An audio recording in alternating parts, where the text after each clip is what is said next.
Saatnya kami akan dengarkan firman-Mu. Berbicaralah, urapilah dan berkatilah semua kami. Baik yang di tempat ini, baik yang di rumah. Dalam nama Tuhan Yesus Kristus. Berlakulah kuasa Tuhan atas kami. Amin. Shalom, selamat pagi jemaat Tuhan yang ada di rumah. Apa kabar semuanya?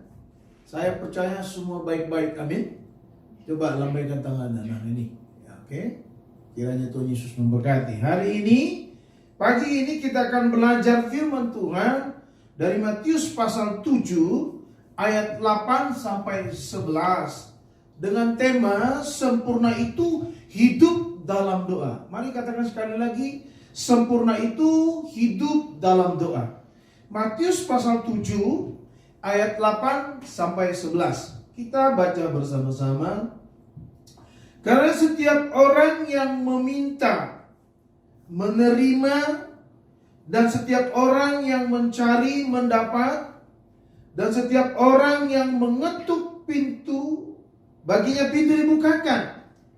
Adakah seorang daripadamu yang memberi batu kepada anaknya jika ia meminta roti, atau memberi ular jika ia meminta ikan? Jadi, jika kamu yang jahat tahu memberi pemberian yang baik kepada anak-anakmu, apalagi Bapamu yang di surga, Ia akan memberikan yang baik kepada mereka yang memintanya kepadanya. Amin. Bapak Ibu yang kasih dalam Tuhan, Yesus mengajarkan sebuah konsep doa yang betul-betul terfokus kepada Dia. Kenapa? Ketika bangsa Israel hidup dalam tekanan, hidup dalam penderitaan, hidup dalam penyesalan bangsa Romawi, Yesus melihat langsung penderitaan-penderitaan umatnya. Maka Dia berkata dalam Matius 7 ayat 8 sampai 11 begini. Sekali lagi saya baca buat jemaat Tuhan.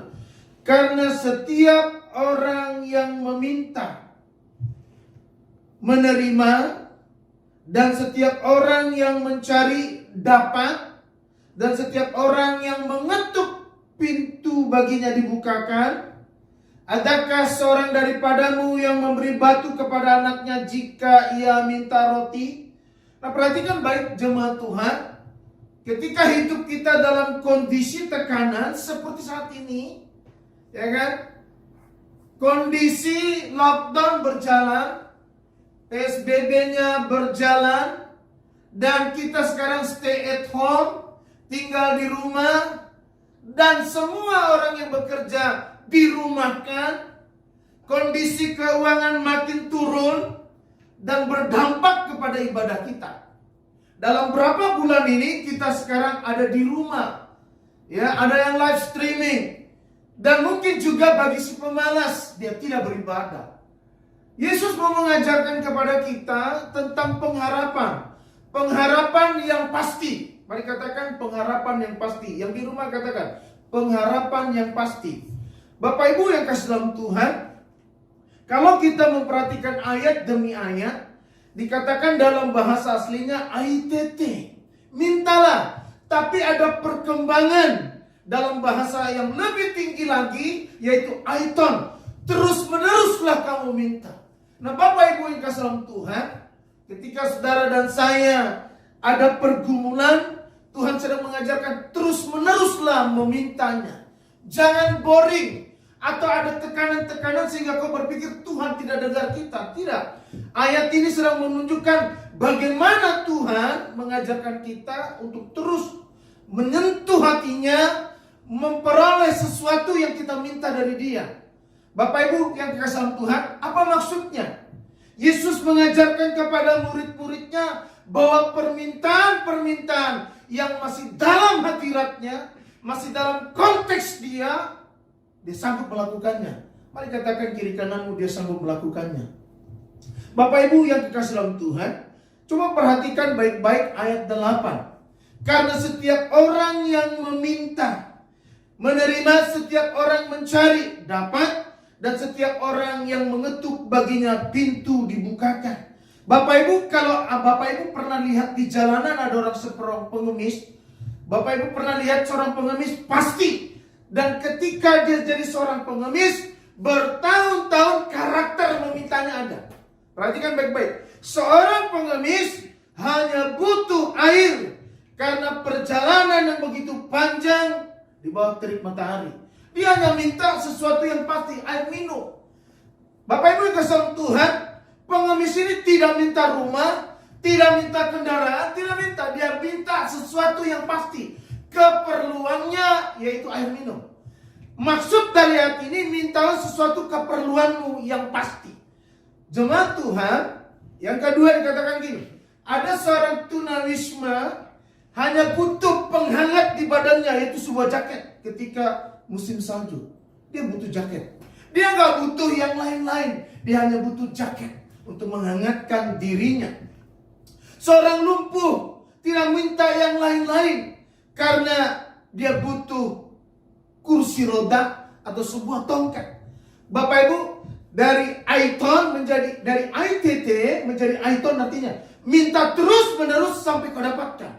Nah, Bapak Ibu kasih Tuhan, saya dalam pelayanan ketika ada lockdown seperti ini, yang biasanya ke luar negeri, biasanya pergi menginjil, pergi pelayanan misi, tiba-tiba dengan konsep pemerintah ini, kita semua terhenti aktivitas.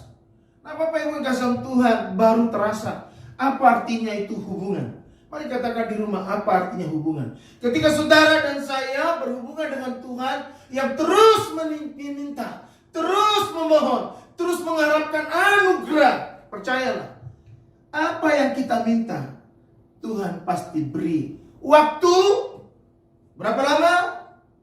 Tergantung kau beriman, berapa lama kau dapatkan.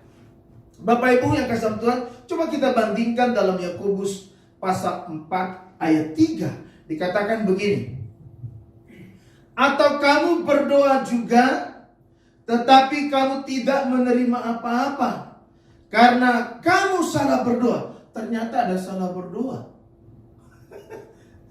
Ternyata ada salah berdoa.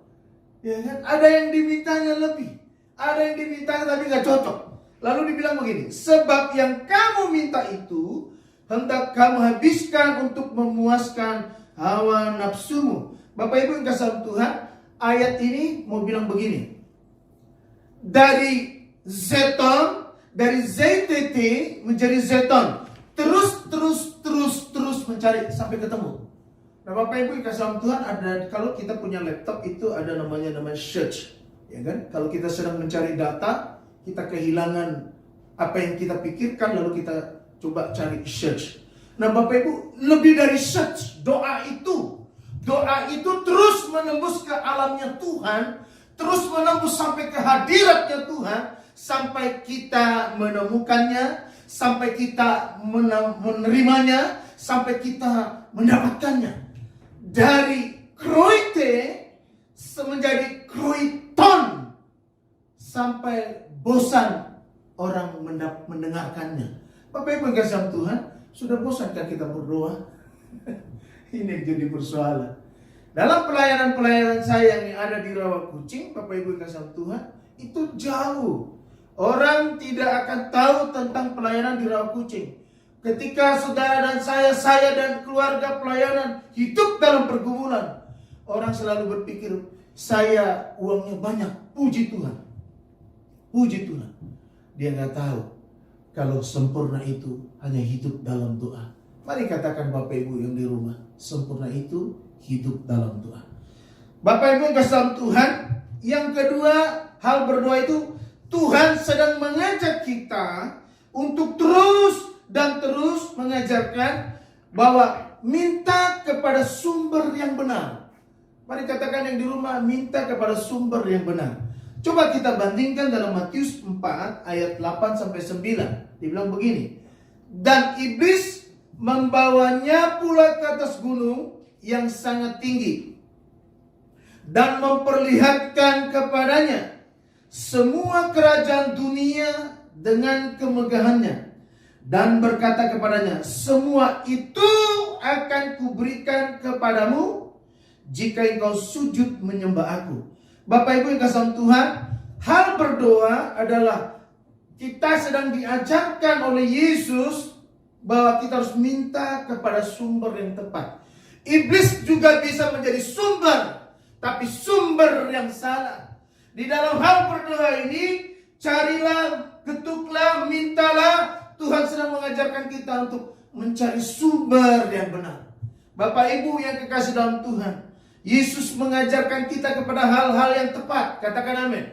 Yesus sedang mengajarkan kita kepada yang pasti. Katakan amin. Bahwa kita harus kepada yang tepat, sumber yang benar, hadirat yang mulia. Itulah dia. Yesus mengajarkan demikian. Mari kita bandingkan coba. Dalam Amsal dikatakan begini Bapak Ibu. Amsal 25 ayat 17. Janganlah kerap kali datang ke rumah sesamamu, supaya jangan ia bosan lalu membencimu. Apa maksudnya? Coba jemaat Tuhan yang di rumah perhatikan ayat ini. Kalau Tuhan kita tiap hari doa, tiap menit, tiap waktu, mau di jalan, mau dimanapun, dia tidak pernah bosan. Katakan amin. Dia tidak pernah bosan. Tapi kalau saudara ketemu temanmu, dalam kesusahanmu, dalam pergumulanmu, dalam situasi yang tidak enak, lalu kau coba cari teman. Dengar baik ayat ini nih. Dengarkan baik-baik. Janganlah kerap kali datang ke rumah sesamamu, supaya jangan ia bosan lalu bencimu. Bapak Ibu, mari kita lihat ayat ini. Yesus sedang mengajarkan bahwa apapun yang kita minta, apapun yang kita serukan, apapun yang kita harapkan dari Dia, Tuhan Allah dalam nama Yesus tidak pernah membenci. Katakan amin. Tidak pernah Dia bosan dengan kita. Dia terus terbuka dan welcome, dan selalu mengharapkan tiap menit, tiap saat. Ada pujian yang berkata begini. Ya Tuhan, tiap jam ku memerlukanmu. Engkaulah yang memberi sejahtera penuh. Setiap jam ya Tuhan, di Kau ku perlukan. Ku datang juru selamat, berkatilah. Tapi kalau baca Amsal ini berlawanan. Janganlah kerap kali datang ke rumah sesamamu, supaya jangan ia bosan lalu membencimu. Sedangkan Yesus mengajarkan hal-hal yang luar biasa. Aitete mintalah, zaitete carilah, kruete ketuklah.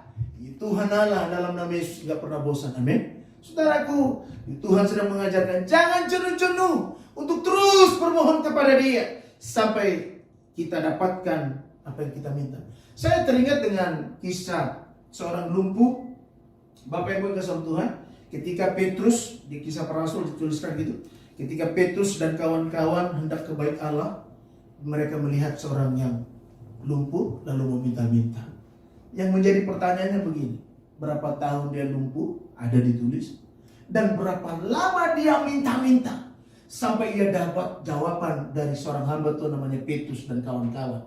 Rupanya ayat ini mungkin dipakai sebagai AITT, ZTT, krute, aiton, seton, kruenti. Aku akan terus sampai ku dapatkan. Maka si lumpuh mendapatkan anugerah. Ketika bertemu dengan Petrus, ada mujizat terjadi. Katakan amin. Ada perubahan terjadi. Dia tidak lagi lumpuh, dia mendapatkan anugerah. Dia dapat berjalan, lalu memuliakan Tuhan. Bapak Ibu yang kekasih dalam Tuhan, yang terakhir, yang ketiga, hal dalam doa adalah di dalam doa dan permohonanmu Allah tahu dan memberikan jalan keluar, maka libatkanlah Dia. Mari katakan di rumah, Bapak Ibu yang kasih Tuhan yang di rumah, libatkanlah Dia. Bapak Ibu, saya akan bacakan buat saudara jemaat Tuhan, dikatakan begini dalam ayat 11. Jadi, jika kamu yang jahat tahu memberi pemberian yang baik kepada anak-anakmu, apalagi Bapamu yang di surga. Perhatikan baik-baik. Apalagi Bapamu yang di surga. Mari libatkan Dia senantiasa.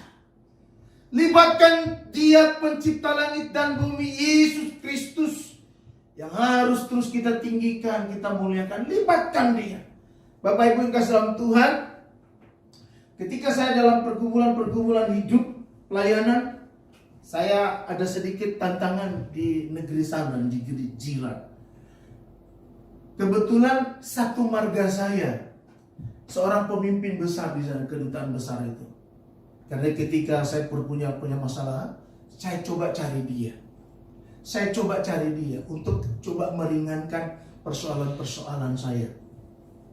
Ketika saya ceritakan, saya dialog, diajak makan, lalu sharing, akhirnya ada jalan keluar.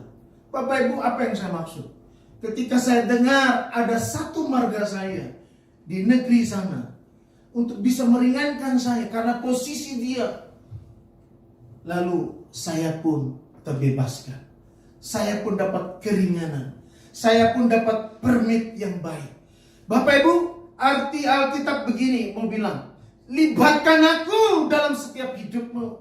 Libatkan aku dalam setiap pergaulanmu. Libatkan aku dalam kehidupan apapun. Baik di rumah saat ini, mau di luar, mau dimanapun. Baik pelayanan. Libatkan Dia. Haleluya. Libatkan Dia. Bapak Ibu yang kasih dalam Tuhan, saya coba tutup dengan ayat yang seperti ini. 2 Korintus 8 ayat 14. Kita coba bandingkan ya. Maka hendaklah sekarang ini kelebihan kamu mencukupkan kekurangan mereka. Coba renungkan ayat ini. Maka hendaklah sekarang ini kelebihan kamu mencukupkan kekurangan mereka, agar kelebihan mereka kemudian mencukupkan kekurangan kamu, supaya ada keseimbangan. Saya mau tarik garisnya begini. Doa saling menguatkan. Amin. Doa itu saling menguatkan.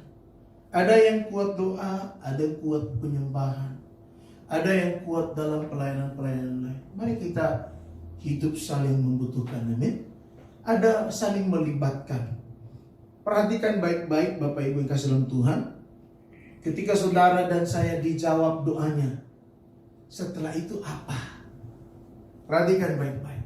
Ketika engkau mengetuk, pintu dibukakan, kau cari, semua kau dapatkan, segala yang kau minta diberikan. Setelah itu apa? Setelah itu apa? Ada banyak orang lupa. Lupa kembali kepada Dia. Lupa kembali bersyukur kepada Dia.